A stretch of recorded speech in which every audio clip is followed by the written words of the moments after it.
Baik, mempersiapkan latihan puasa itu diikat dengan dua hal, ya kan? Yang pertama adalah belajar itu sebelum masuk kepada momentumnya. Momentum yang menjadikan seorang anak wajib puasa ketika masuk masa balignya. Jadi kalau dia belum balik, sepanjang dia belum balik, maka masih terbuka untuk belajar. Jadi jangan sampai nanti ketika sudah balik, anak itu malah digunakan momentum Ramadan masih untuk belajar sebelumnya, sebelum sampai balik. Nah, berapa batasannya sebelum balik ini? Ya, balik kan ukurannya itu bisa berbeda-beda. Ya, untuk perempuan ketika datang haidnya misalnya, ya itu sudah mulai berlaku balignya. Laki-laki ketika mulai bermimpi tertentu, ya kan? Nah, datang balignya atau sempurna akal penalarannya, ya kan? Itu datang balignya. Usianya bisa berbeda-beda. Ada yang 13, ada yang 15 dan seterusnya. Nah, namun poinnya, sebelum sampai ke situ, sebelum sampai ke usia balig tadi, sepanjang dia punya kemampuan untuk mulai berpuasa.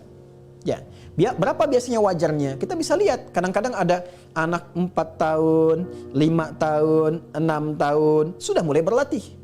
Nah, dan berlatih itu jangan didorong untuk penuh dulu. Nah, kadang-kadang ini ada yang miss nih di pertengahan ini. Latihan berlatih puasa itu tidak harus menjadikan anak didorong untuk sempurna sampai maghrib, tidak. Semampu dia dulu. Ya, misal, saya ada anak-anak dan usia-usia belia itu, ya. Dan ketika kita minta untuk berlatih puasa, malah dia minta saya ingin puasa. Ya, dia berlatih dari awal, dari subuh, dia coba tahan, ternyata kuatnya sampai jam 10, jam 11. Alhamdulillah. Dan orang tua wajib support, namanya latihan.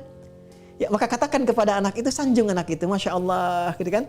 Dulu ayah, dulu bunda itu belum bisa seperti adik. Adik Masya Allah usia sekian udah bisa sampai jam 11 puasanya, besok nanti zuhur ya.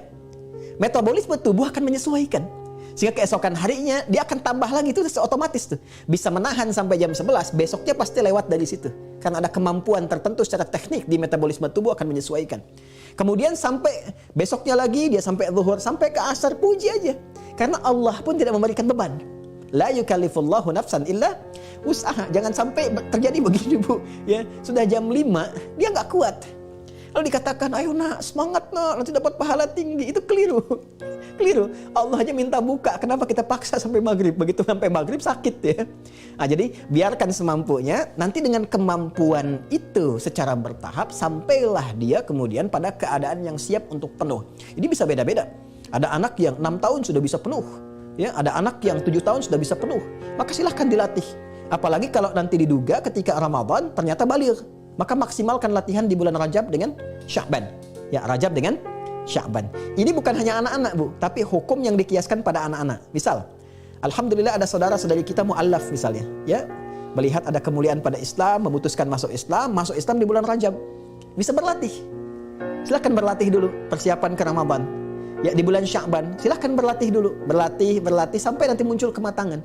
Dan indahnya, walaupun masuk Islamnya di bulan Ramadan, ya, itu walaupun kewajibannya mengikat untuk puasa, tapi caranya tidak memaksa. Dibiarkan dulu sampai senyamannya. Ya, bahkan di zaman Nabi itu pernah ada riwayat menyampaikan, silahkan bagi yang kuat, mampu, tunaikan dulu puasanya. Nanti kalau belum kuat, di hari lain bisa diganti. Itu indahnya Islam. Memberikan jalan untuk mendekat pada syariat dengan cara bertahap yang baik. Jadi saya simpulkan, berapa usia yang ideal untuk melatih anak puasa secara sempurna? 1, batas idealnya sebelum sampai balik diukur dengan kemampuan dia menunaikan puasa, tapi dilakukan secara bertahap.